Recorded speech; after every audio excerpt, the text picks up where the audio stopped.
Assalamualaikum warahmatullahi wabarakatuh. Innal hamdalillah nahmaduhu wa nasta'inuhu wa nastaghfiruh wa na'udzu billahi min shururi anfusina wa min sayyiati a'malina. May yahdihillahu fala mudilla lahu wa may yudlil fala hadiya lahu.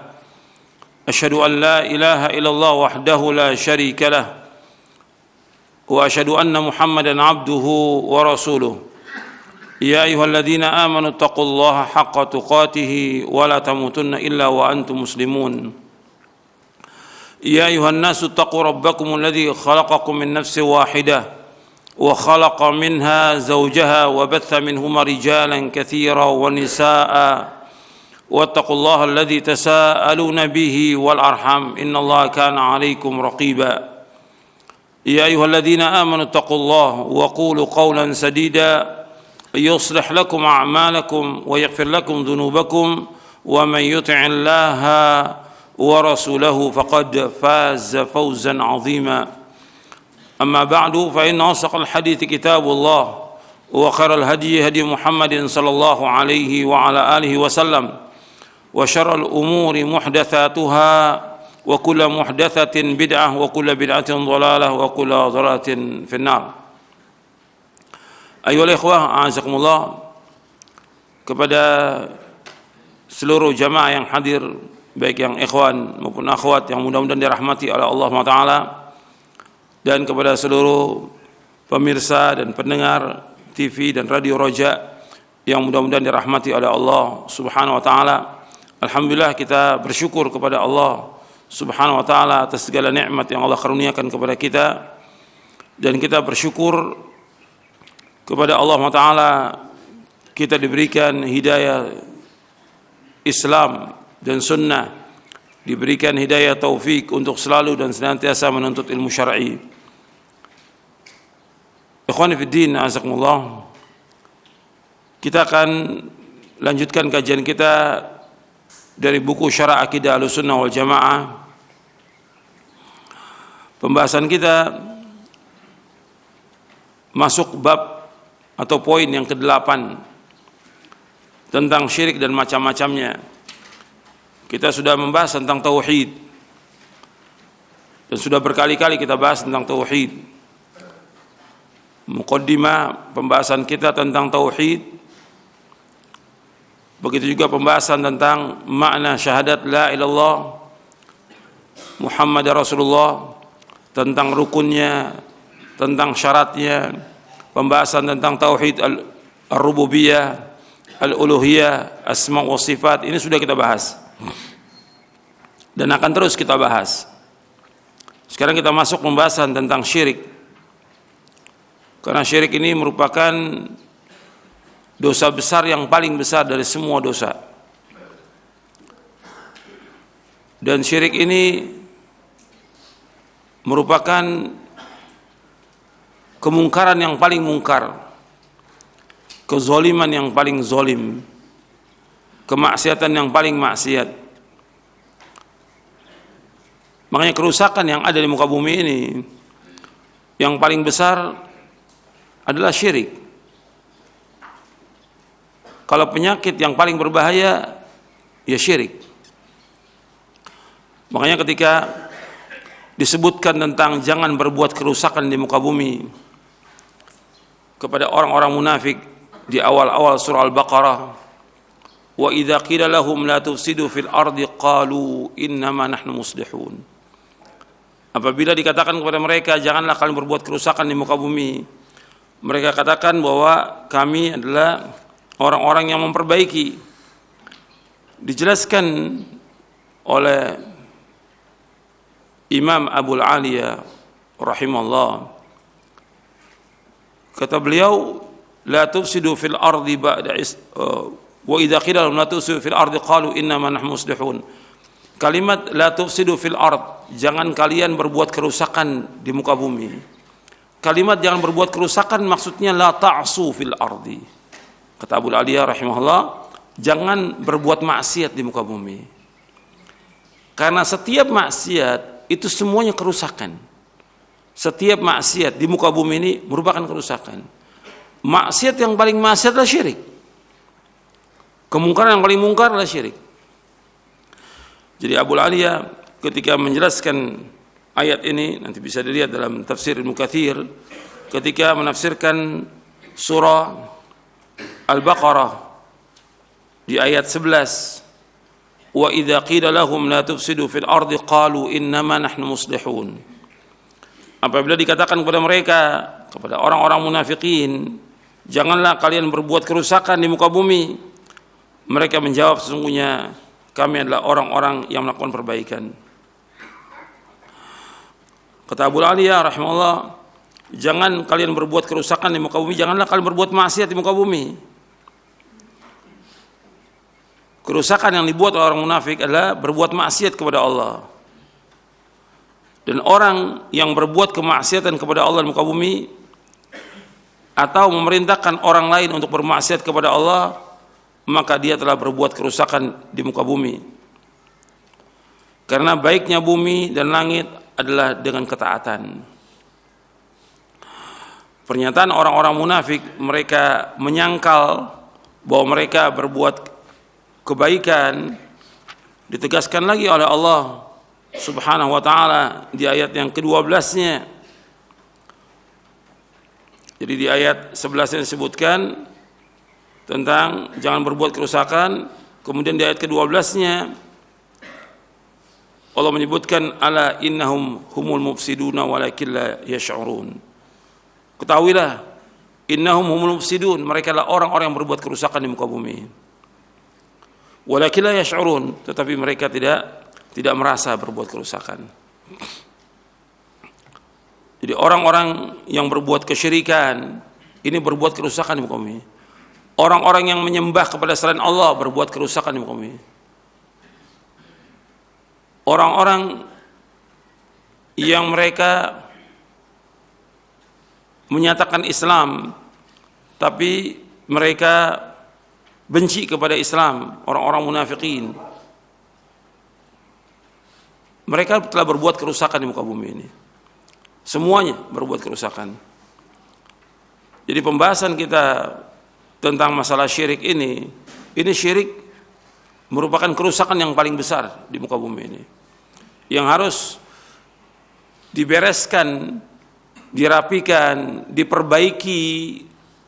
Yang ini lebih dahulu dari semua penyakit. Kalau ada penyakit, berbagai macam penyakit berbahaya dulu yang harus diobati. Ini penyakit kronis, ini kerusakan.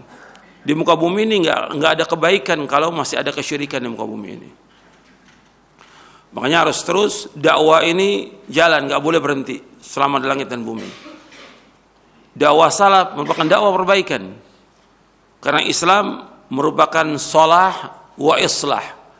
Islam itu merupakan kebaikan sepanjang zaman, sepanjang waktu, di setiap tempat, dan juga islah, dakwah perbaikan. Dan dakwah salaf, dakwah yang memperbaiki umat, bukan merusak. Dakwah ini justru mengajak orang kepada kebaikan, kepada kembali kepada fitrah manusia, kembali kepada sumbernya yang asli Al-Quran wa Sunnah, kembali kepada awal penciptaan manusia. Mereka diciptakan oleh Allah untuk ibadah kepada Allah Ta'ala. Jadi tuduhan-tuduhan orang terhadap dakwah salaf ini dibilang radikal, ekstrim, atau yang lainnya, ini pada akhirnya omongan ini pertama kali dari orang-orang kafir, atau yang pertama kali dari iblis, laknatullah alaih. Iblis yang mengumbarkan kalimat-kalimat ini. Yang kedua yaitu dari orang-orang kafir, karena orang kafir tidak akan senang dengan berkembangnya agama Islam ini. Siapa aja, termasuk Yahudi Nasrani, walan tardu ankal yahudu walan nasara hatta tattabi'a millahum. Orang Yahudi Nasrani nggak akan redho, nggak akan senang sampai umat Islam mengikuti agama mereka. Begitu juga orang-orang munafikin, mereka nggak senang kepada agama Islam ini. Sampai Allah sebutkan dalam surah An-Nisa ayat 89, waddu law takfuruna kama kafaru fatakununa sawa. Mereka orang-orang munafik berkeinginan umat Islam ini kafir sebagaimana mereka kafir, sehingga sama dengan mereka. Jadi usaha terus mereka upayakan untuk merusak agama ini. Jadi kita nggak bisa diam. Maka dakwah ini terus menjelaskan dakwah tauhid, dakwah yang mengakar, dakwah mengembalikan manusia kepada fitrahnya, dakwah yang mengajak manusia kepada asal penciptaan manusia yang Allah ciptakan mereka, yang Allah firmankan, wa ma khalaqtul jinna wal insa illa liya'budun. Tidak aku ciptakan jin dan manusia melainkan untuk beribadah kepadaku. Kita kembalikan manusia agar manusia semuanya beribadah hanya kepada Allah, tidak kepada yang lainnya. Tidak kepada batu, tidak kepada pohon, tidak kepada kubur, tidak kepada segala macam yang ada benda-benda. Ajak manusia semuanya untuk ibadah kepada Allah. Karena Allah berfirman demikian dalam surah Adz-Dzariyat ayat 56 sampai ayat 58. Allah berfirman, "Wa ma khalaqtul jinna wal insa illa liya'budun. Ma uridu minhum min rizqin wa ma uridu ay yut'imun. Innallaha war-razzaqu dzul quwwatil matin." Tidak aku ciptakan jin dan manusia melainkan untuk beribadah kepadaku. Aku tidak minta rezeki dari mereka dan aku tidak minta makan dari mereka. Sesungguhnya Allah yang selalu dan senantiasa memberikan rezeki. Allah yang maha kokoh dan Allah yang maha kuat. Disuruh kita untuk ibadah kepada Allah. Allah ciptakan kita untuk ibadah. Ibadah kepada siapa? Ibadah kepada Allah. Satu aja. Ilah ini ada satu, yaitu Allah saja. Wa ilahukum ilahu wahid, la ilaha illa huwar rahmanur rahim. Ilah kamu ilah yang satu, enggak ada ilah yang lain kecuali Allah. Maka ibadahlah kepada Allah SWT yang maha rahman, maha rahim, kasih dan sayang Allah. Disuruh kita untuk ibadah hanya kepada Allah Subhanahu wa taala. Ini yang kita ajak manusia. Ketika kita mengembalikan manusia kepada asalnya, setan tidak senang. Orang kafir enggak senang. Maka dituduhlah kita dengan berbagai macam tuduhan bahwa dakwah ini keras, dakwah ini ekstrim, dakwah ini adalah dakwah yang sesat, dakwah Wahabi atau segala macam sudah. Ini semuanya omongan-omongan syaitan. Ini slogan-slogan syaitan untuk memadamkan cahaya agama Allah ini. Cahaya ini akan tetap tegak meskipun mereka berusaha untuk memadamkan cahaya ini. Yuriduna yutfi'u nurallah biafwahihim wallahu mutimmu nurihi walau karihal kafirun. Allah sebutkan dalam surah As-Saff, mereka berusaha bagaimana memadamkan cahaya agama Allah. Allah akan tetap tegakkan. Allah akan tetap memberikan cahaya kepada agama ini. Meskipun orang-orang kafir enggak suka. Yang enggak suka pada agama ini orang-orang kafir. Antum lihat di surah As-Saff. Allah menyebutkan tentang tegaknya agama ini. Mereka berusaha untuk apa? Untuk memadamkan cahaya agama Allah. Allah sebutkan di ayat yang ke-8, yuriduna liyutfi'u nurallahi biafwahihim wallahu mutimmu nurihi walau karihal kafirun. Yuriduna liyutfi'u nurallahi biafwahihim. Mereka menginginkan untuk memadamkan cahaya agama Allah dengan lisan-lisan mereka, dengan lidah-lidah mereka, mungkin juga dengan tulisan mereka, dengan ceramah-ceramah mereka, berusaha untuk memadamkan cahaya Allah. Allah mengatakan, wallahu mutimmu nurihi walau karihal kafirun, dan Allah akan tetap sempurnakan cahaya agama Allah ini meskipun orang-orang kafir itu tidak menyukai. Jadi kita nggak usah takut dalam dakwah ini. Dakwah jalan terus, nggak boleh berhenti selama langit dan bumi. Meskipun mereka berusaha untuk memadamkan cahaya agama Allah, Allah pasti akan sempurnakan cahaya agama ini. Pasti. Asal umat Islamnya dan para da'inya memulai kembali dakwahnya dengan dakwah tauhid. Asal para da'inya, para ustadznya kembali memulai dakwah dengan dakwah tauhid, tidak dengan yang lain, Allah akan sempurnakan cahaya agama ini. Jadi kembali para da'i untuk memulai agama ini berdakwah dengan tauhid, tidak ada yang lain. Karena itu yang dimulai oleh para anbiya wa rusul alaihi wasallam. Problem para nabi, problem para rasul berbeda-beda semuanya. Setiap umat punya problem yang berbeda-beda, tapi tetap semua nabi dan semua rasul alaihi wassalatu wassalam memulai dakwah dengan tauhid. Allah sebutkan dalam surah An-Nahl ayat 36, "Wa laqad ba'atsna fi kulli ummatin rasulan an i'budullaha wajtanibut taghut." Sungguh kami telah utus pada setiap umat seorang rasul. Setiap rasul dakwanya an i'budullah, hendaklah kalian beribadah hanya kepada Allah saja. Wajtanibut taghut, dan jauhkan taghut. Apa-apa yang disembah selain Allah. Pembahasan kita tentang syirik ini ya masuk kepada wajtanibut taghut, jauhkan taghut. Justru kita bahas ini penting dalam kita beragama ini, harus kita menegakkan tauhid, mendakwakan dakwah tauhid. Karena hati manusia tidak akan jadi baik selama-lamanya dan tidak akan bahagia kecuali kalau hati manusia ini beribadah hanya kepada Allah. Hati manusia tidak akan jadi baik dan tidak akan bahagia kecuali kalau hati manusia ini beribadah hanya kepada Allah. Itu dijelaskan oleh Imam Ibnu Qayyim dalam kitabnya Ighatsatul Lahfan min Masaidi Syaitan. Yang awal dakwah itu tentang tauhid. Dia akan tumbuh dengan baik hati ini dengan tauhid kepada Allah Ta'ala. Karena itulah fitrahnya dan itulah yang Allah ciptakan dia untuknya, untuk beribadah kepada Allah. Jadi baik dia. Karena itu harus terus dakwah. Bagaimana memulai kita dakwah tauhid? Bukan dengan yang lain. Bukan dakwah masalah ekonomi, bukan perdagangan, bukan rumah tangga, tauhid. Karena Allah memerintahkan. Makanya ketika orang tidak memulai dakwahnya dengan dakwah tauhid, ini penyimpangan dalam masalah manhaj. Menyimpang dari dakwahnya dan manhajnya para nabi dan para rasul alaihi wassalatu wassalam. Ini harus kita mulai. Tauhid dan menjelaskan tentang syirikan. Kalau seandainya semua dai yang mengaku salaf ini, mereka mendakwakan dakwah tauhid dan melarang orang berbuat syirik, akan berkurang ini kerusakan yang ada di muka bumi, akan berkurang. Di Indonesia ini akan berkurang. Berkurang apa? Berkurang kesyirikan. Dan bertambah banyak orang-orang yang mentauhidkan Allah. Kalau dakwah ini terus siang dan malam didakwakan, nggak boleh berhenti. Karena ini pokok. Karena ini yang diperintahkan oleh Allah Subhanahu wa Ta'ala. Dan harus dimulai terus menerus agar manusia paham tentang tauhid.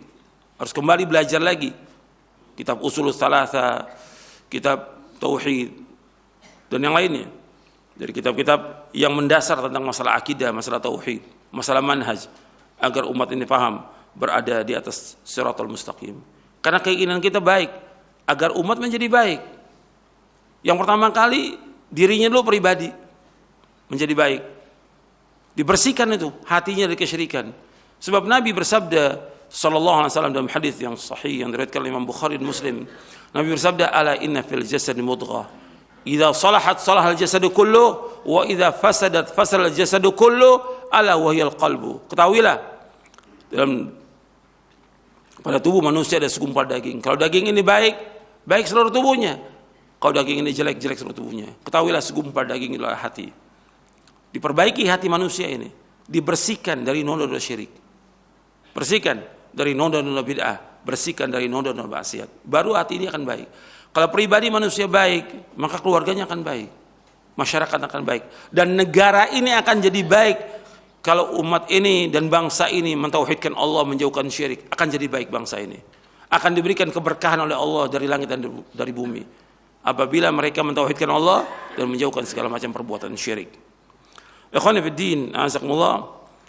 Jadi kita membahas tentang masalah tauhid ini, pembahasan yang sangat penting, sangat mendasar, yang harus terus kita ulang pembahasan tentang masalah tauhid ini.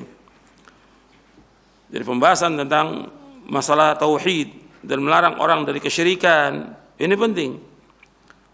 Karena seperti yang sudah saya jelaskan, orang itu akan jadi baik dengan tauhid, dengan menjauhkan segala macam perbuatan syirik. Karena syirik ini merupakan dosa besar yang paling besar, maksiat yang paling maksiat, kezaliman yang paling zalim, dan syirik merusak agama, merusak akal, merusak hati, merusak kehormatan, merusak darah, merusak harta, merusak tatanan masyarakat, dan merusak bangsa ini dengan kesyirikan. Bangsa ini nggak akan jadi baik selama masih banyak terjadi kesyirikan di muka bumi. Dan syirik pada hakikatnya buruk sangka kepada Allah Ta'ala. Al-Imam Ibnu Qayyim di dalam kitabnya menjelaskan pada hakikatnya kesyirikan ini buruk sangka kepada Allah.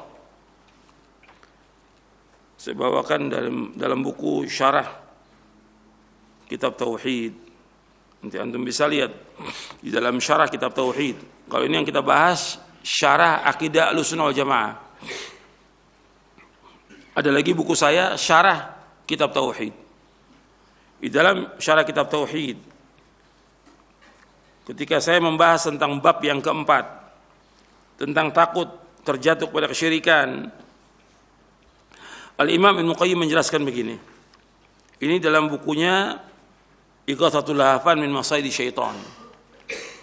Kata beliau begini, tentang berbagai hikmah kenapa orang yang berbuat syirik itu tidak diampuni dosanya Allah. Innallaha la yaghfiru yushraka bihi wa yaghfiru ma duna dzalika liman yasha. Allah enggak akan mengampuni dosa orang berbuat syirik, dan Allah mengampuni dosa selain itu bagi siapa yang Allah kehendaki. Apa hikmahnya Allah enggak mengampuni orang yang berbuat syirik itu? Kata Al-Imam Ibnu Qayyim rahimahullah, kata beliau begini.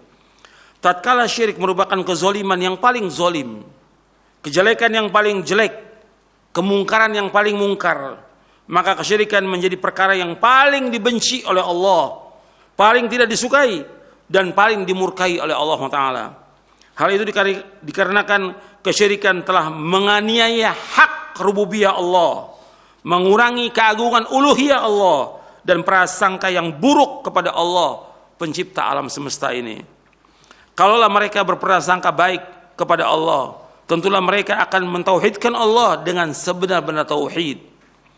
Oleh karena itulah Allah mengabarkan tentang kaum musyrikin dalam 3 tempat dalam kitabnya bahwa mereka tidak mengagungkan Allah.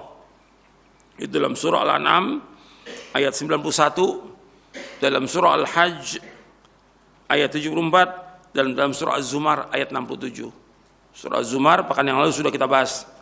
Sudah 2 kali kita bahas itu. Surah Az-Zumar ayat 67. Allah menyebutkan dalam 3 tempat dalam kitabnya bahwa orang yang berbuat syirik, mereka tidak mengagungkan Allah dengan sebenar-benar pengagungan. Wa ma qadarullah haqqa qadri, mereka tidak mengagungkan Allah dengan sebenar pengagungan. Bagaimana mungkin akan mengagungkan Allah dengan sebenarnya orang yang menjadikan sekutu dan tandingan bagi Allah? Dia cinta, takut, berharap, menghinakan diri, serta tunduk kepada tandingan-tandingan tersebut. Dia lari dari kemurkaan mereka dan lebih mengutamakan keridhaan sekutu-sekutu tersebut. Dia tidak mencari keridhaan Allah. Dan kesyirikan dibangun di atas persangkaan buruk terhadap Allah. Kesyirikan dibangun di atas persangkaan buruk terhadap Allah. Adapun alasan kenapa seorang berbuat syirik adalah karena yang pertama, orang yang berbuat syirik menyangka bahwa Allah butuh kepada yang ikut mengatur urusan alam bersamanya, baik menteri, pembantu, ataupun penolong, dan ini merupakan sebesar-besar penistaan terhadap zat yang tidak butuh kepada selainnya, bahkan segala sesuatu membutuhkan kepadanya, kepada Allah. Yang kedua, alasannya, atau orang yang berbuat syirik menyangka bahwa kekuasaan Allah Tabaraka wa Ta'ala hanya bisa sempurna dengan kekuasaan milik sekutu-sekutu yang mereka bikin.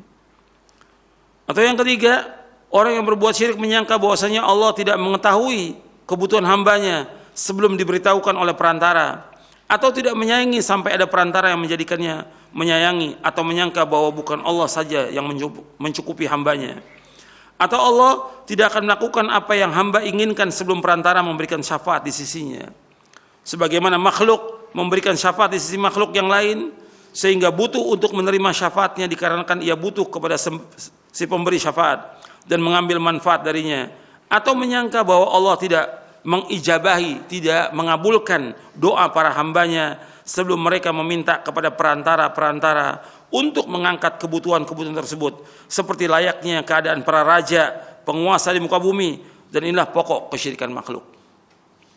Jadi mereka menyangka bahwa Allah nggak akan menjawab doanya kecuali dengan perantara. Perantara apa? Ya kubur-kubur itu, wali-wali atau syekh-syekh yang mereka anggap dekat dengan Allah. Ini prasangka yang buruk kepada Allah Ta'ala. Atau yang keempat, kata Ibnu Qayyim rahimahullah, atau orang yang berbuat syirik menyangka bahwa Allah tidak mendengar doa mereka sebelum para perantara mengangkatnya menuju kepada Allah. Atau yang kelima, orang yang berbuat syirik menyangka bahwa ada makhluk atau perantara yang memiliki hak yang harus dipenuhi, sehingga dia bersumpah dengan hak makhluk tersebut dan bertawassul kepada Allah dengan makhluk tersebut, layaknya manusia yang bertawassul kepada para pembesar dan para raja dengan orang yang mulia di sisi mereka, di mana para penguasa tersebut tidak kuasa menolaknya. Maka semua ini merupakan bentuk penistaan kepada rububiyah Allah dan mengurangi hak Allah Jalla wa'ala. Maka sifat terpuji Allah dan kesempurnaan rububiyahnya menuntut untuk tidak mengampuni dosa syirik tersebut dan menuntut untuk menjadikan pelakunya kekal di dalam neraka, di dalam azab yang pedih, serta menjadikannya manusia yang paling sengsara. Maka tidaklah engkau dapati orang musyrik pun melainkan dia menistakan Allah SWT, walaupun dia menyangka bahwa dirinya mengagungkan Allah. Dalam kitab Ighathatul Lahfan min Masaidi Syaitan di juz yang pertama. Jadi pada asalnya kesyirikan dibangun di atas apa? Di atas prasangka buruk kepada Allah, suudzon kepada Allah. Dosa besar yang paling besar suudzon, buruk sangka kepada Allah Subhanahu wa taala. Kita masuk pembahasan ini, syirik dan macam-macamnya. Ahlussunnah wal Jamaah sepakat bahwa syirik merupakan bentuk kemaksiatan yang paling besar kepada Allah Subhanahu wa taala. Syirik merupakan sebesar-besar kezaliman, sebesar-besar dosa yang tidak akan diampuni Allah Subhanahu wa taala. Mengetahui tentang syirik dan berbagai macamnya merupakan jalan untuk dapat menjauhinya dengan sejauh-jauhnya. Jadi kita bahas tentang syirik agar kita menjauhkan syirik, dan juga agar kita dan anak kita jauh dari syirik. Antum lihat Nabi Ibrahim alaihissalam, orang yang Allah sebutkan yang hanif, yang lurus, tidak pernah berbuat syirik, tapi tetap berdoa kepada Allah. Allah menyebutkan tentang Nabi Ibrahim, inna Ibrahim kana ummatan qanitan lillahi hanifa wa lam yakun minal musyrikin. Di dalam surah An-Nahl, sesungguhnya Nabi Ibrahim alaihissalam seorang imam, qanitan, qanit artinya mudawim ala ta'ah, yang terus menerus dalam ketaatan, hanifa yang lurus, wa lam yakun minal musyrikin, tidak pernah berbuat syirik. Tetap berdoa, wajnubni wa baniya an na'budal asnam, ya Allah jauhkanlah aku dan anak cucuku dari menyembah berhala. Jadi Nabi Ibrahim alaihissalatu wassalam di dalam surah Ibrahim ayat 35, Nabi Ibrahim berdoa, wajnubni wa baniya an na'budal asnam, ya Allah jauhkanlah aku dan anak cucuku dari menyembah berhala. Kalau Nabi Ibrahim aja khawatir, takut anak cucunya menyembah berhala, apalagi kita. Nabi Ibrahim yang jelas Allah mengatakan tidak pernah berbuat syirik seumur hidupnya, nggak pernah. Walam yakun minal musyrikin. Tetap berdoa agar anak cucunya jangan sampai jatuh dalam perbuatan syirik. Padahal anak cucu Nabi Ibrahim alaihissalam semuanya para nabi dan para rasul, anak cucunya. Tetap Nabi Ibrahim berdoa agar dijauhkan, jangan sampai jatuh dalam perbuatan. Apalagi kita, jangan sampai kita jatuh dalam perbuatan syirik. Kita masuk definisi syirik.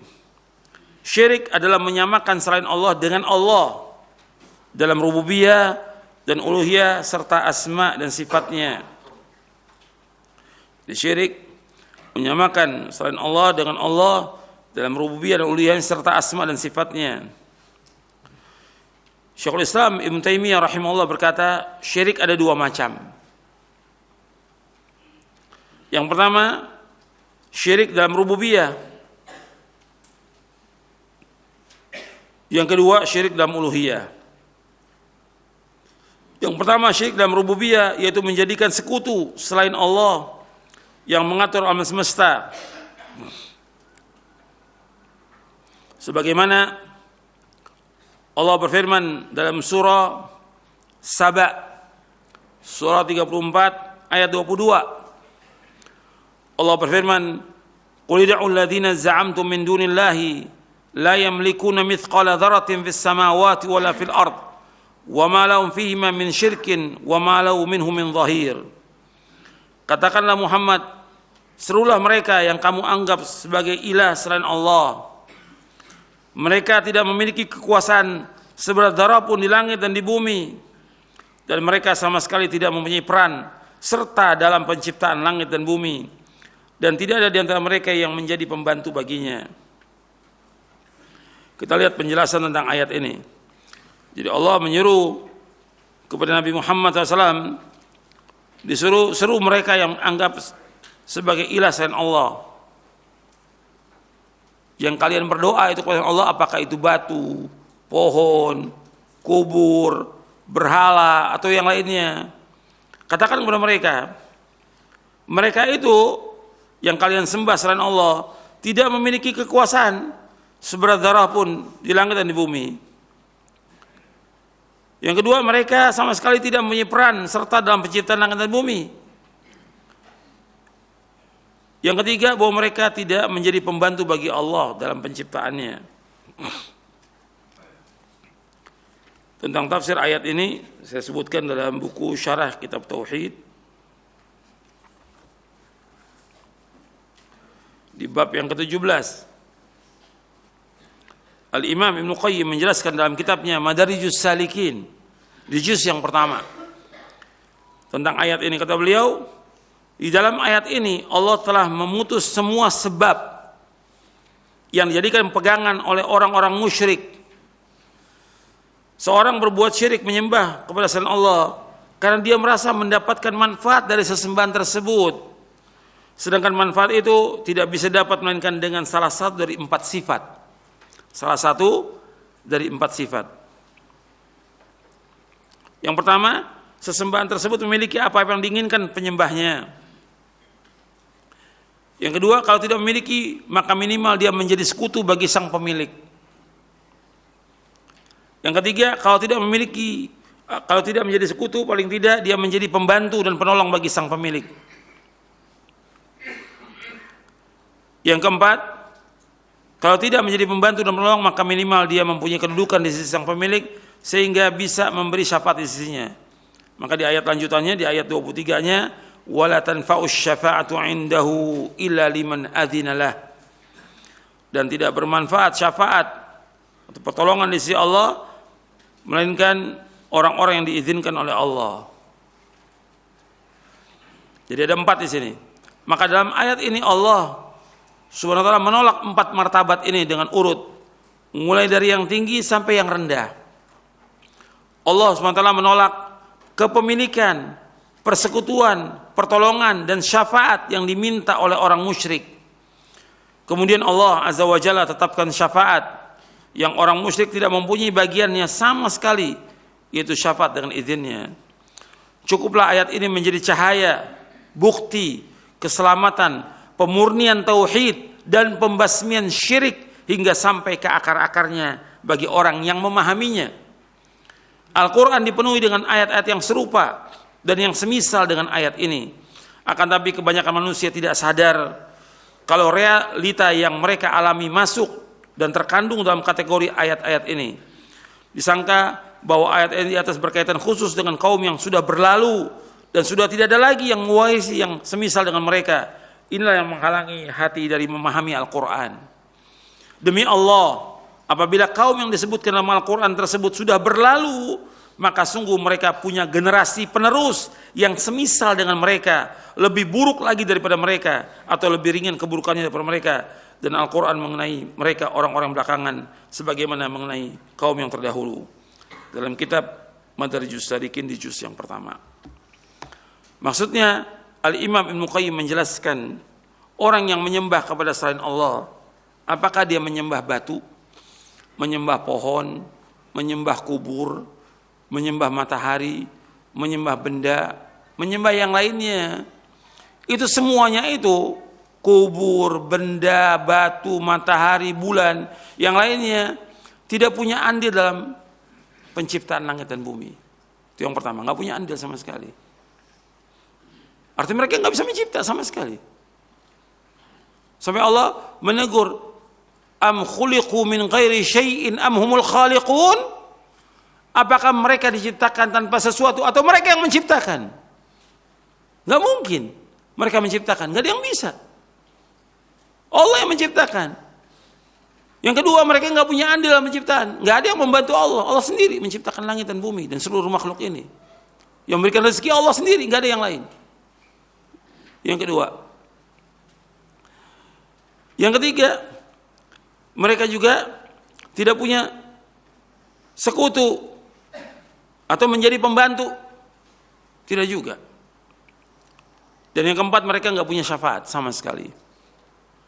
Ini Allah batalkan sampai ke akar-akarnya. Artinya kalau sudah demikian, kenapa orang masih datang ke kubur-kubur? Masih minta-minta kepada selain Allah? Padahal mereka nggak punya apa-apa. Nggak bisa memberikan syafaat, nggak bisa menolak bahaya sama sekali. Ayat ini disangka oleh orang-orang, ayat ini sudah berlalu berkaitan dengan kaum musyrikin. Kata Ibnu Qayyim, mereka punya pewaris yang lebih buruk dari mereka. Lebih buruk dari mereka. Orang-orang jahiliyah dulu, ketika mereka mau meminta kepada selain Allah, ini jahiliyah, ini kafir, musyrik mereka. Mereka lihat dulu orang ini soleh atau tidak, soleh atau tidak, baik atau tidak. Baru mereka datang ke kubur-kubur orang yang soleh. Kalau sekarang mereka lakukan apa? Kepada orang yang gak soleh pun datang mereka. Kepada orang yang rusak, kepada orang-orang munafik, tokoh munafik yang dikasih label kiai atau apa gitu oleh mereka. Padahal umatnya tahu bahwa ini merusak orang ini. Dari awal hidupnya, dia sekolah, sampai dia mati merusak orang ini. Ketika dikubur, orang berbondong datang minta kepada dia. Pengikutnya tahu itu. Tapi mereka lakukan perbuatan syirik. Ini syirkun akbar. Ini lebih buruk. Atau kadang-kadang benda juga. Kan di Indonesia ini ada yang namanya Kiai Selamet. Sapi. Kerbau. Ya. Yang dianggap apa oleh mereka? Kiai. Itu datangin orang minta. Pada kerbau, bayangkan. Kalau dulu orang-orang musyrikin cari orang soleh untuk mereka minta. Perbuatan mereka jelas syirik. Nah, diwariskan oleh sekarang lebih jelek lagi. Mereka minta kepada selain Allah.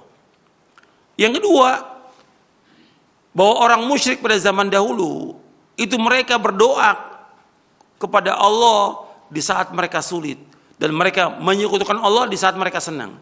Yang sekarang di saat senang dan sulit mereka berdoa kepada selain Allah. Berarti lebih baik, lebih buruk. Lebih buruk kesyirikan pada zaman ini.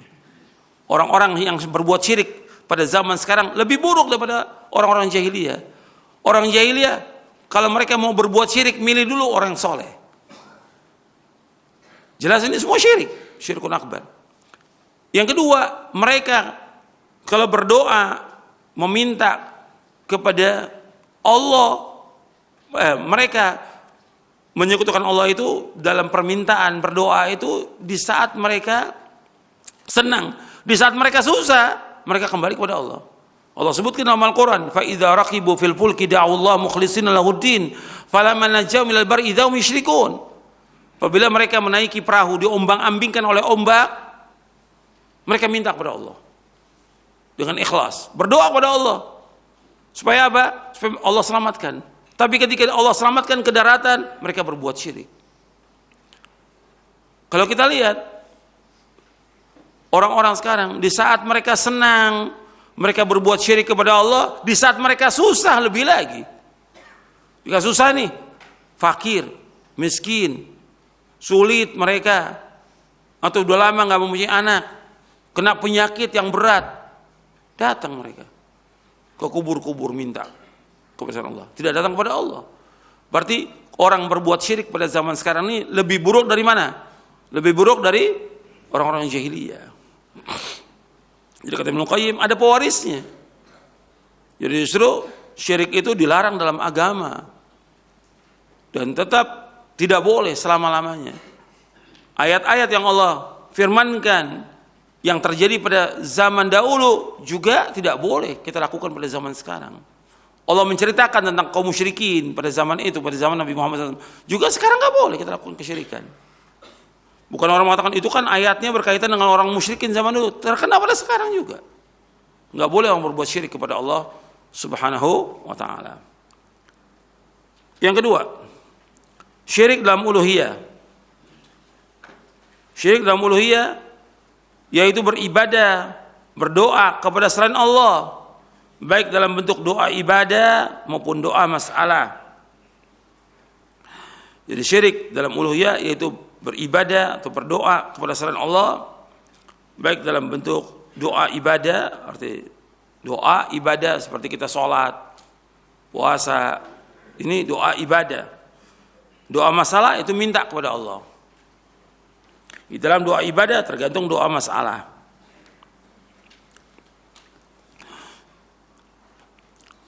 Ini Syekhul Islam membagi demikian, ada doa ibadah, ada doa masalah. Saya juga bahas tentang masalah doa ibadah dan doa masalah ini di dalam buku Doa dan Wirid.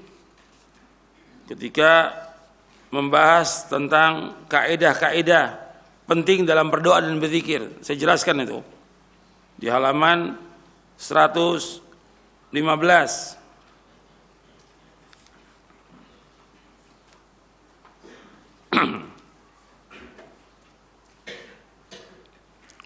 Sebutkan berdoa kepada selain Allah seperti berdoa meminta hajat, minta tolong, istighatsah, minta tolong saat sulit kepada orang mati, baik itu nabi, wali, habib, kiai atau yang lainnya, atau minta kepada kuburan keramat, atau minta rezeki dan kesembuhan penyakit dari mereka, maka perbuatan ini termasuk syirik akbar, syirik yang besar.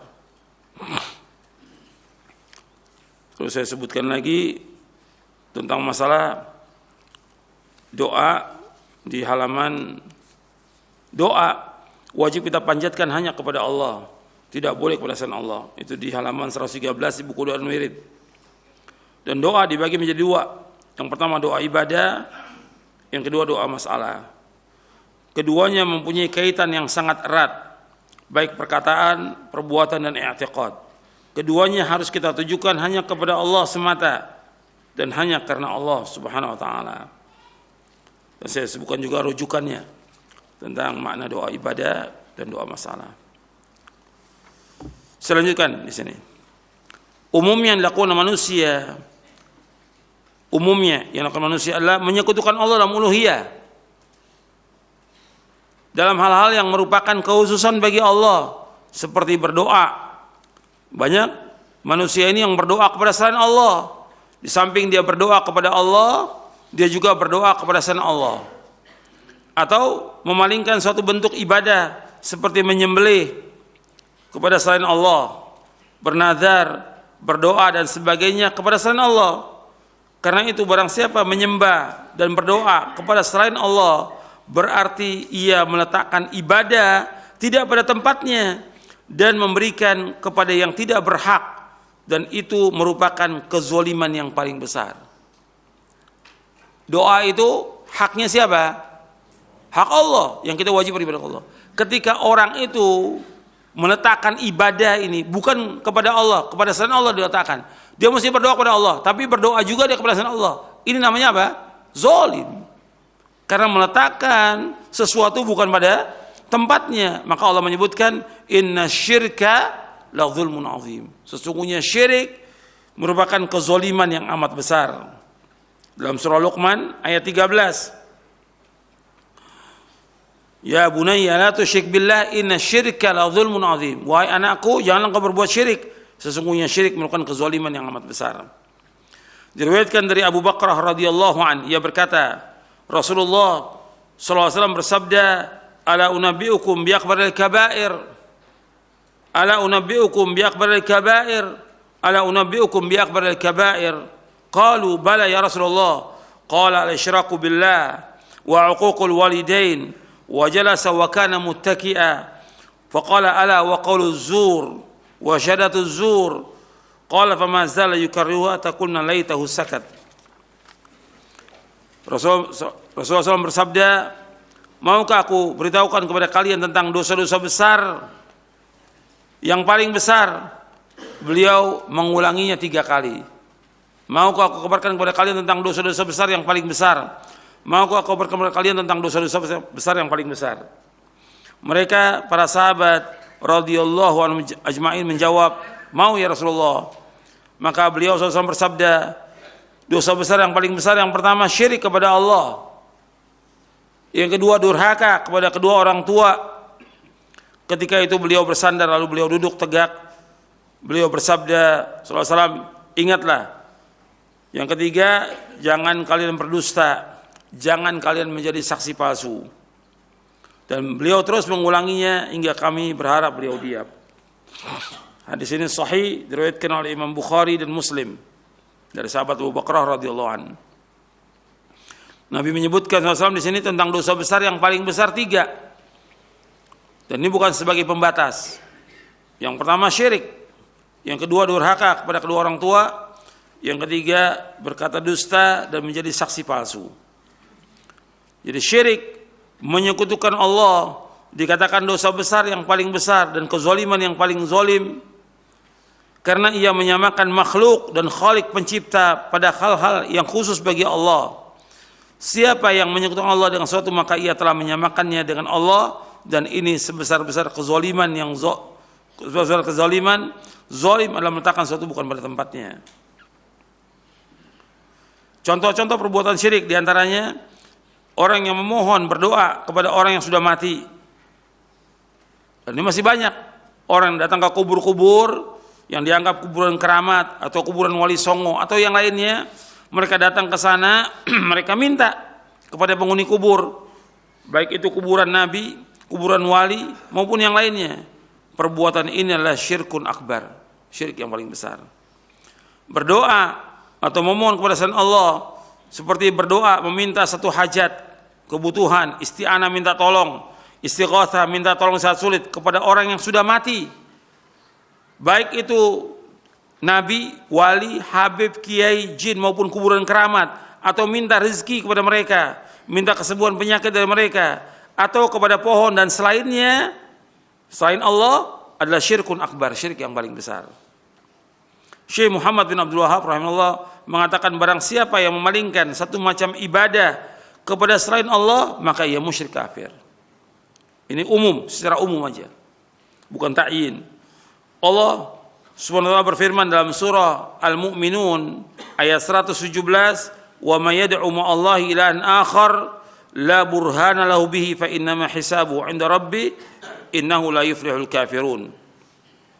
Dan barang siapa yang menyembah ilah selain Allah padahal tidak ada bukti baginya tentang itu, maka perhitungannya hanya pada Allah, sungguh orang-orang kafir tidak akan beruntung. Dalilnya Syekh Muhammad bin Abdul Wahab dari ayat ini, Allah menyebutkan tentang orang yang berdoa bersama Allah kepada Tuhan yang lain. Artinya dia doa kepada Allah, tapi dia doa juga kepada selain Allah. Dia datang ke kubur-kubur minta. Maka dikatakan kafir karena Allah menyebutkan dalam ayat ini, innahu la yuflihul kafirun. Sesungguhnya orang kafir tidak akan beruntung. Makanya mereka Syekh mengumumkan secara umum bahwa orang yang memalingkan ibadah kepada selain Allah maka dia musyrik kafir. Ini secara umum. Ya, sampai sini dulu kajian kita. Mudah-mudahan bermanfaat dan kita berusaha terus untuk menjauhkan perbuatan syirik, dan kita berdoa kepada Allah agar kita dijauhkan dari perbuatan syirik. Jadi kita berdoa, Allahumma inna na'udzubika an nusyrika bika syai'an na'lamu astaghfiruka liman la na'lamuhu. Dan doa itu terus kita berdoa agar kita dijauhkan dari perbuatan syirik. Nanti Anda bisa lihat dalam buku doa dan wirid, kita berdoa kepada Allah di samping kita belajar memahami Al-Qur'an dan Sunnah, pahami salaf. Kemudian yang kedua, kita terus berusaha mengkaji tentang tauhid, membahas tentang tauhid. Yang ketiga, kita berdoa kepada Allah agar kita dijauhkan dari perbuatan syirik. Yang keempat, kita menutup jalan-jalan yang membawa kepada kesyirikan. Jadi berlindung dari bahaya syirik di dalam buku dan wirid ada di halaman 346. Allahumma inna na'udzubika min an nusyrika bika syai'an na'lamuhu wa nastaghfiruka lima la na'lamuhu. Allahumma inna na'udzubika min an nusyrika bika syai'an na'lamuhu wa nastaghfiruka lima la na'lamuhu. Ya Allah, sungguhnya kami berlindung kepadamu dari menyekutukan Engkau dengan sesuatu sedang kami mengetahuinya, dan kami memohon ampun kepada Engkau terhadap apa-apa yang kami tidak mengetahuinya. Riwayat ini sahih li ghairihi, diriwayatkan oleh Imam Ahmad dalam musnadnya, dan yang lainnya dari sahabat Abu Musa al-Asy'ari, dan disahihkan oleh Syekh Al-Albani dalam kitabnya Sahih Al-Adabul Mufrad dan Sahih At-Targhib wa Tarhib. Wallahu a'lam. Wassallallahu Nabi Muhammadin sallallahu alaihi wasallam. Kalau ada yang mau tanya silakan.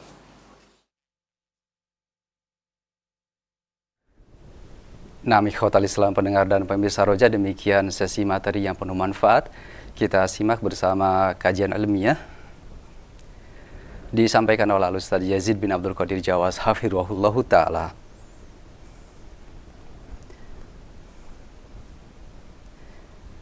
Dan untuk selanjutnya kita masuk ke sesi interaktif.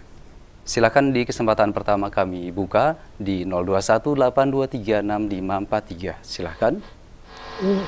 Terima kasih Ustaz. Assalamualaikum warahmatullahi wabarakatuh. Waalaikumsalam warahmatullahi wabarakatuh. Silakan, dengan siapa, dari mana Ibu?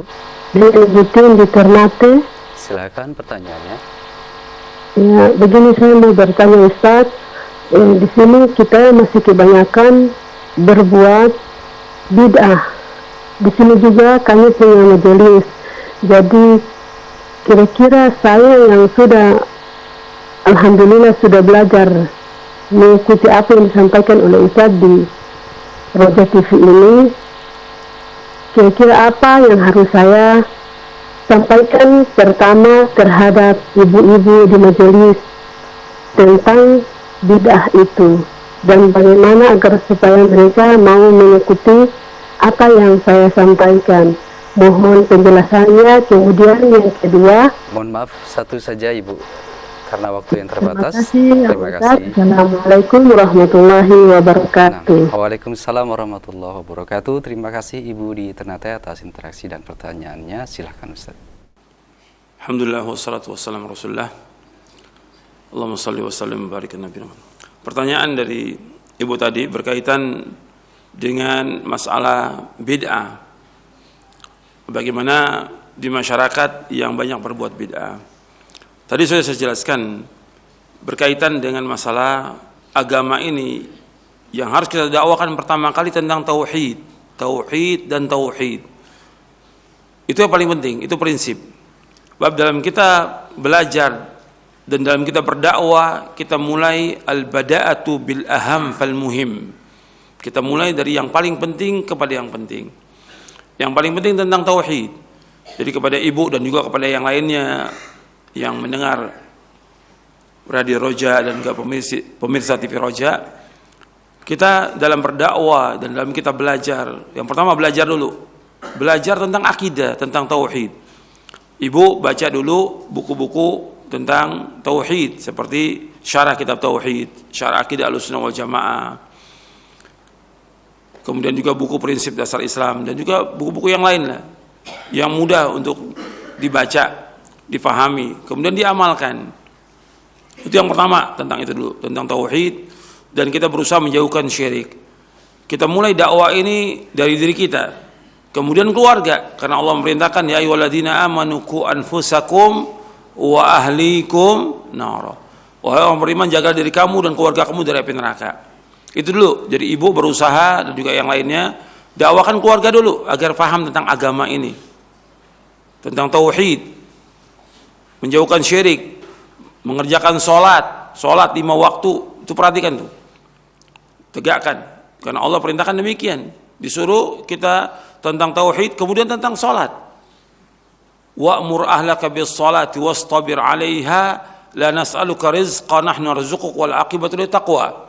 Perintahkan keluarga kamu untuk sholat dan sabar. Disuruh keluarga kita sholat dan sabar. Kami nggak minta rezeki kepada kamu. Kami akan berikan rezeki kepada kamu dan akibat yang baik bagi orang bertakwa. Itu dalam surah Thaha. Kemudian setelah kita memahami tentang tauhid, kita mengamalkannya, kita mendakwakan kepada keluarga, kita juga dakwakan kepada sanak famili kita, keluarga kita. Karena Allah berfirman kepada Nabi Muhammad SAW, wa anzir ashiratakal aqrabin, ancamlah keluarga kamu yang terdekat, ancam mereka agar mereka mentauhidkan Allah, menjauhkan syirik. Itu dulu. Sesudah itu kita dakwakan agar mereka juga sholat, baru kemudian kita yang lainnya mendakwakan bagaimana kita mengamalkan sunnah Nabi SAW. Dan sunnah Nabi banyak, dan menjauhkan perbuatan bid'ah. Jadi harus kita mulai dari al-aham fal-muhim. Dan ini perlu waktu yang lama. Nggak bisa sehari 2 hari, nggak bisa sepekan 2 pekan. Perlu waktu yang lama untuk kita mengamalkannya. Setelah itu kita mengamalkan sunnah Nabi, dakwakan juga kepada keluarga kita, sanak famili, dan melarang orang dari perbuatan bid'ah. Jadi sekarang pertanyaan ibu tadi, kita hidup di masyarakat yang banyak mereka berbuat bid'ah. Kita tidak boleh ikut dalam perbuatan bid'ah, nggak boleh. Sebagaimana kita nggak boleh toleransi terhadap kesyirikan, nggak boleh juga toleransi kepada bid'ah. Ini agama, ini prinsip dalam kita beragama yang harus kita pegang terus sampai kita diwafatkan oleh Allah. Karena nggak akan mungkin kita lurus di atas siratal mustaqim kalau kita nggak menjauhkan bid'ah. Harus kita jauhkan. Tapi dengan cara yang baik kita jelaskan kepada mereka, karena mereka belum paham. Jadi ibu bisa memberikan buku-buku yang bermanfaat buat mereka, suruh baca, gitu. Atau kalau nggak buku yang tipis-tipis, ya selebaran 1 lembar berkaitan dengan melaksanakan sunnah, menjauhkan bid'ah. Karena ini penting dalam beragama. Tapi yang pokok tadi tentang tauhid, tentang sholat dulu. Karena kita nggak akan mungkin berada di siratal mustaqim tanpa menjauhkan bid'ah. Seperti yang sudah berkali-kali saya bawakan hadis Irbad bin Sariyah radhiyallahu an, yang Nabi bersabda SAW, "May ya'ish minkum ba'di fasara ikhtilafan katsira, fa'alaikum bisunnati wa sunnatil khulafa'il mahdiyyin ar-rasyidin, tamassaku biha wa'addu 'alaiha bin nawajidh wa iyyakum muhdatsatil umur fa inna kulla muhdatsatin bid'ah wa kulla bid'atin dhalalah." Kata Nabi SAW, barang siapa yang hidup sesudah wafatku, maka dia akan melihat perselisihan yang banyak. Nabi SAW menyebutkan akan terjadi perselisihan, perpecahan di tengah-tengah umat Islam ini. Nabi SAW memberikan solusi, hendaklah kalian berpegang pada sunnahku dan sunnah para khalifahku yang terpimpin dan lurus. Peganglah erat-erat dan gigitlah dengan geram kalian. Peganglah erat, gigit dengan geram kalian, artinya kalian terus belajar, memahami, mengamalkan. Terus. Kemudian kata Nabi, jauhkan dari kalian dari setiap perkara-perkara yang bid'ah. Perkara-perkara yang baru dalam agama. Karena setiap perkara yang baru dalam agama adalah bid'ah, dan setiap bid'ah adalah sesat. Artinya Nabi setelah menunjuki kita agar kita berpegang teguh kepada Quran dan Sunnah pahami salaf, Nabi menunjuki kita agar kita menjauhkan perbuatan bid'ah. Yang menyuruh menjauhkan perbuatan bid'ah adalah Rasulullah Sallallahu Alaihi Wasallam. Nabi yang suruh jauhkan. Bukan ulama, bukan ustadz. Nabi SAW yang menyuruh kita untuk menjauhkan segala macam perbuatan bid'ah. Karena bid'ah itu sangat berbahaya buat hati, buat akal, buat agama, buat semuanya berbahaya hati. Maka jauhkan perbuatan bid'ah. Jadi ibu berusaha bagaimana melaksanakan tauhid, artinya memahami tentang tauhid, mengamalkan tauhid, melaksanakan sholat, dan juga melaksanakan sunnah-sunnah. Kemudian kepada masyarakat, ya kita berusaha kalau memang kita sebagai pimpinan majelis taklim itu, kita berusaha bagaimana mengajak mereka kepada sunnah. Tapi kalau kita bukan pimpinan majelis taklim, kita sebagai masyarakat biasa, pendengar biasa, ya kita hanya mengajak orang-orang yang dekat dengan kita. Karena kewajiban menjelaskan tentang tauhid, syirik, sunnah dan bid'ah, kewajibannya para dai. Itu kewajibannya. Jangan kita mengangkat diri kita jadi dai. Karena ini banyak. Baru ngaji sekali, 2 kali, 3 kali, sudah jadi dai. Ini namanya dai karbitan. Nah, ada seperti itu. Kita ngaji, sabar aja, sabar ngaji, nuntut ilmu terus. Jangan jadi dai. Sekarang kan udah mengajak orang semuanya untuk ikut sunnah. Padahal dia belum mengerti agama. Jadi harus sabar. Jadi kepada yang bertanya dan kepada yang lain harus sabar, terus nuntut ilmu. Sampai kapan? Sampai kita mati, kata Imam Ahmad bin Hanbal rahimahullah. Adapun untuk menjelaskan bahayanya bid'ah, bid'ah ini berbahaya, ini para dai, para ustadz yang menjelaskan. Itu kewajiban mereka. Kalau mereka tidak menjelaskan kepada umat tentang bahayanya syirik, bahaya bid'ah, akan dituntut oleh Allah sampai hari kiamat mereka nanti.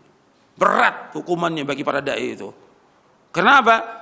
Karena dia menyembunyikan ilmu yang terdapat dalam Al-Quran dan Sunnah. Dia sembunyikan. Berat. Tanggung jawabnya para dai ini berat. Kalau mereka tidak menjelaskan kepada umat tentang bahaya syirik dan bahaya bid'ah. Kenapa? Umat sesat dengan sebab mereka, dengan para dai ini. Itu yang bisa saya jawab. Wallahu a'lam bishawab. Silakan yang lain. Terima kasih jazakallahu khairan jawaban dan nasihat halusnya. Demikian Ibu di Ternate. Masih kami coba sapa kembali dari penelpon. Yang kedua kami angkat di 0218236543. Silahkan. Halo, assalamualaikum warahmatullahi wabarakatuh. Waalaikumsalam warahmatullahi wabarakatuh. Ya, dari mana Bapak? Saya Dani dari Kediri, Jawa Timur, Ustaz. Silakan Pak. Iya, mau menanyakan Ustaz, dahulu orang tua kami pernah berbuat kesyirikan dengan mendatangi ke dukun-dukun. Terus saat ini insya Allah lagi belajar agama. Tapi yang saya tanyakan, saya kan nggak tahu apakah dahulunya itu masih ada jin-jinnya atau gimana. Bolehkah kalau saya sebagai putranya untuk menyarankan ruqyah, Ustaz? Iya. Walaupun orang tua Bapak sudah berusaha untuk belajar agama dan bertobat begitu Pak ya. Iya. Apakah dibolehkan melakukan ruqyah secara khusus untuk mengusir jin-jin dari orang tua, begitu maksudnya Bapak? Iya, betul gitu Baik. Ustaz. Ya. Baik, terima kasih Bapak di Ya, Kediri. Barakallahu fiik. Jazakallahu khairan. Iya, Nah, silakan Ustaz. Iya. Ya, berkaitan dengan apa yang sudah berlalu dari perbuatan Bapak tadi, ya wajib taubat kepada Allah dengan taubatan nasuha. Kalau dulu pernah mendatangi dukun, ya taubat kepada Allah SWT. Karena nggak boleh mendatangi dukun. Atau yang lainnya, mungkin masih dulu percaya pada jimat-jimat, tangkal-tangkal, dan yang lainnya. Kata Nabi SAW, inna ruqa wat tama'ima wat tiwalat asyirkun. Sesungguhnya ruqyah, jimat-jimat dan tangkal-tangkal itu syirik. Itu jauhkan. Ya, sekarang sudah bagus, alhamdulillah, sudah taubat dan belajar. Ini sudah masya Allah luar biasa. Bersyukur kepada Allah diberikan hidayah. Hidayah itu mahal. Hidayah itu lebih baik daripada dunia dan seisinya. Makanya kita bersyukur kepada Allah. Kepada yang belajar tentang sunnah ini, antum bersyukur kepada Allah. Jangan ujub, jangan sombong. Antum bersyukur kepada Allah mendapatkan hidayah dari Islam dan sunnah. Kita nggak akan mungkin dapat hidayah kalau Allah nggak memberikan hidayah kepada kita. Yang memberikan hidayah itu Allah Taala. Alhamdulillahilladzi hadana li hadza. Segala puji bagi Allah yang telah menunjuki kami di atas jalan yang lurus ini. Maka bersyukur dan belajar terus. Kepada yang bertanya tadi dan juga bapaknya, belajar terus Quran wa sunnah al-fahmi salaf ini. Kemudian tadi ada sedikit keraguan bagaimana kalau masih ada sisa-sisa di rumah itu atau yang lain di ruqyah. Enggak perlu di ruqyah. Belajar aja, cukup belajar. Di rumah tetap dibacakan surah Al-Baqarah, karena Nabi bersabda SAW, la taj'alu buyutakum maqabira inna syaitana yanfiru minal baiti alladhi tuqra'u fi surat Al-Baqarah. Akhrajahu Muslim. Kata Nabi, jangan jadikan rumah kamu seperti kuburan. Sesungguhnya setan lari dari rumah yang dibacakan surah Al-Baqarah. Hadis sahih riwayat Muslim. Jadi di rumah setiap hari bacakan surah Al-Baqarah. Atau setiap pekan dibacakan surah Al-Baqarah, atau setiap hari sekali bacakan surah Al-Baqarah. Tapi terus baca surah-surah yang lain juga kita baca. Zikir pagi petang jangan tinggal. Itu aja. Adapun tentang berkaitan masalah yang lalu dengan ruqyah, ini enggak ada dalam Islam seperti ini. Sekarang ini semua apa-apa ruqyah gitu. Ada masalah dikit ruqyah. Bahkan kadang-kadang anaknya nakal ruqyah. Ya anak nakal dididik bukan diruqyah. Mestinya juga kalau dia mau berpikir yang waras, ya anaknya nakal itu ya karena bapak ibunya nakal. Nurun jadinya. Kok diruqyah? Ya dididik gitu. Jadi sekarang ini apa aja masalah diruqyah. Ini ruqyah yang bid'ah ini. Gitu. Memang perlu pembahasan nanti tersendiri berkaitan dengan ruqyah ini, karena banyak sudah yang menyimpang tentang ruqyah ini. Bahkan juga orang bikin BRC, Bekam Ruqyah Center, buat cari duit. Ini nggak benar dalam Islam, nggak ada seperti itu, nggak ada fi'lus salaf seperti itu, nggak ada. Gitu. Itu harus berubah nanti semuanya itu. Jadi dipakai buat jualan, kenal sunnah dipakai buat jualan sunnahnya. Gitu. Ini nggak benar dalam Islam. Mereka harus taubat kepada Allah, taubatan nasuha. Ruqyah boleh kalau ada yang kemasukan jin, kemasukan dibacakan ayat Al-Quran, sudah cukup. Tapi alhamdulillah Bapak antum sudah belajar sunnah, sudah cukup, belajar terus. Insya Allah dengan kita belajar ini, setan itu akan menyingkir. Kalau belajar ini niatnya karena Allah dan kita sungguh-sungguh, dan kita dengan belajar ini kita takut kepada Allah, setan itu akan menyingkir. Dan belajar baca Al-Quran, di rumah baca Al-Quran, zikir pagi petang, insya Allah senang.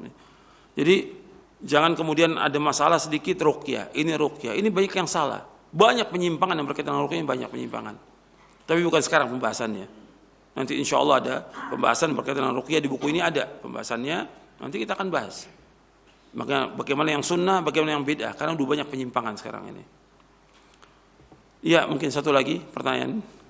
Terima kasih Ustadz, jazakallahu khairan jawaban dan nasihat Al-Ustadz. Satu pertanyaan terakhir dari pendengar kita di Sulawesi Utara. Assalamualaikum warahmatullahi wabarakatuh. Ustadz, di dalam kehidupan bermasyarakat di negara kita masih banyak dijumpai kelompok masyarakat yang melakukan sesembahan yang konon itu adalah tradisi dari para leluhur, sehingga sulit dibedakan Ustadz antara mana yang sifatnya tradisi atau budaya dan mana yang dibenarkan dalam agama Islam. Sebagai salah satu contoh adalah mengumpulkan hasil pertanian dan peternakan, lalu diupacarakan dilepas di laut yang lepas, sehingga terlarung oleh lautnya, dan dimaksudkan agar Allah Subhanahu wa taala menjauhkan dari malapetaka dan dimakmurkan negerinya serta dilancarkan rezekinya. Yang jadi pertanyaan Ustaz, bagaimanakah menyikapi adat istiadat dan kebiasaan serta tradisi para leluhur yang seperti ini sehingga masyarakat bisa terlepas dan terjauh dari kesyirikan? Mohon nasihat dan tuntunan dari Al-Ustaz. Jazakallahu khairan Ustaz. Iya, berkaitan dengan kebiasaan-kebiasaan, kebudayaan, tradisi dan lainnya, ini rata-rata semuanya kesyirikan yang ada. Ketika para nabi dan para rasul alaihi wassalatu wassalam mendakwakan dakwah tauhid, yang mereka lakukan semua alasannya inna wajadna aba'ana ala ummatin wa inna ala athari muqtadun. Sesungguhnya kami mendapati bapak dan nenek moyang kami melakukan seperti ini, tradisi-tradisi seperti ini, kami ikut. Jadi apa yang dilakukan oleh mereka itu kesyirikan. Pertadi yang dicontohkan, hasil dari pertanian itu kemudian diserahkan ke dewa laut. Kan punya keyakinan ada dewa laut atau ada Dewi Sri atau yang lainnya, yang mereka punya keyakinan bahwa Dewi Sri atau dewa laut itulah yang menyelamatkan dia dari berbagai macam malapetaka, yang menyuburkan tumbuh-tumbuhan. Ini kesyirikan. Keyakinan syirik. Mestinya hasil itu dia manfaatkan dan dikeluarkan zakatnya, diberikan fuqara masakin, itu manfaat. Dilemparkan ke laut, dibuang ke laut untuk selamat, ini kesyirikan. Dan alasan-alasan dilakukan oleh kaum musyrikin sama, nggak berubah dari dulu juga. Kita lihat beberapa ayat supaya kita paham. Kita kembali kepada dasar dalil Quran dan Sunnah. Allah menyebutkan ketika kita menyuruh mereka untuk kembali kepada Quran dan Sunnah, itu alasan mereka, kami mendapati nenek moyang kami melakukan demikian, selalu seperti itu. Kita mulai dari surah Al-Baqarah di ayat 170. Allah menyebutkan wa idza qila lahum ittabi'u ma anzalallahu qalu bal nattabi'u ma alfayna 'alaihi aba'ana aw law kana aba'um la ya'qiluna syai'an wa la yahtadun. Apabila dikatakan kepada mereka, ikutilah apa yang Allah turunkan, mereka menjawab, kami mengikuti apa yang kami dapati bapak-bapak dan nenek moyang kami melakukannya. Meskipun bapak mereka tidak berfikir sedikit pun juga dan tidak mendapatkan petunjuk. Artinya kalau diajak kepada Quran Sunnah, mereka alasannya bapak dan nenek moyang. Mesti demikian. Kita lihat lagi surah Az-Zukhruf ayat 22, 23. Di surah Az-Zukhruf surah 43 ayat 22 Allah berfirman, "Bal qalu inna wajadna aba'ana ala ummati wa inna ala athari muhtadun."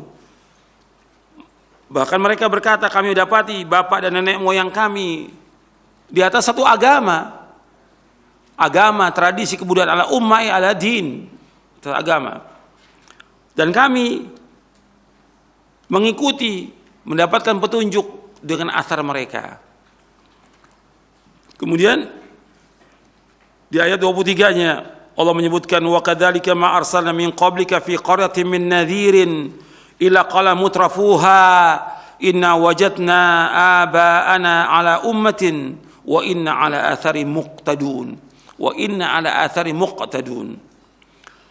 Demikianlah, tidaklah kami utus sebelum kamu pada setiap desa seorang pengancam, melainkan orang-orang kayanya mengatakan, orang-orang yang mewah, orang-orang yang kaya, inna wajadna ala aba'ana, sesungguhnya kami mendapati bapak dan nenek moyang kami ala ummah, di atas satu agama, satu tradisi, satu kebudayaan yang kami lakukan. Wa inna ala muqtadun, dan sesungguhnya kami mengikuti jejak mereka.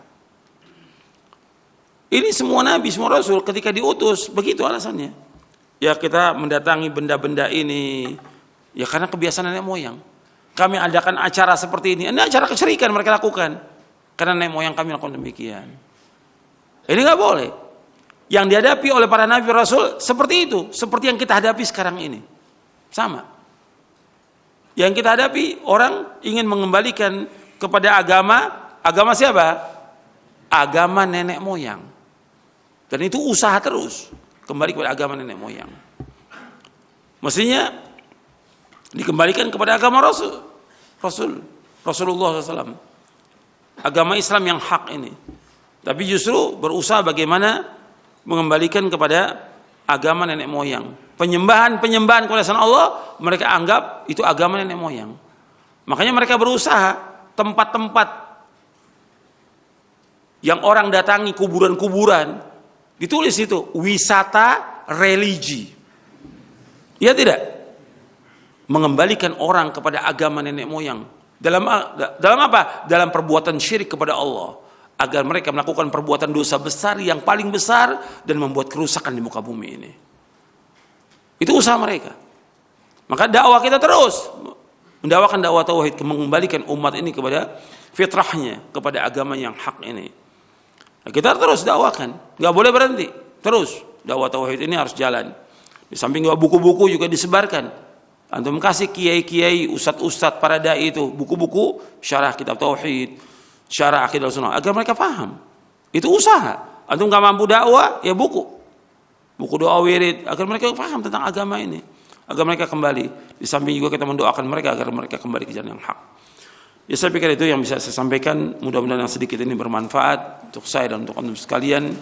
Mudah-mudahan kajian ini mendapatkan barokah dari Allah, manfaat, dan juga diberikan taufik agar kita bisa melaksanakannya untuk mentauhidkan Allah, menjauhkan segala macam perbuatan syirik.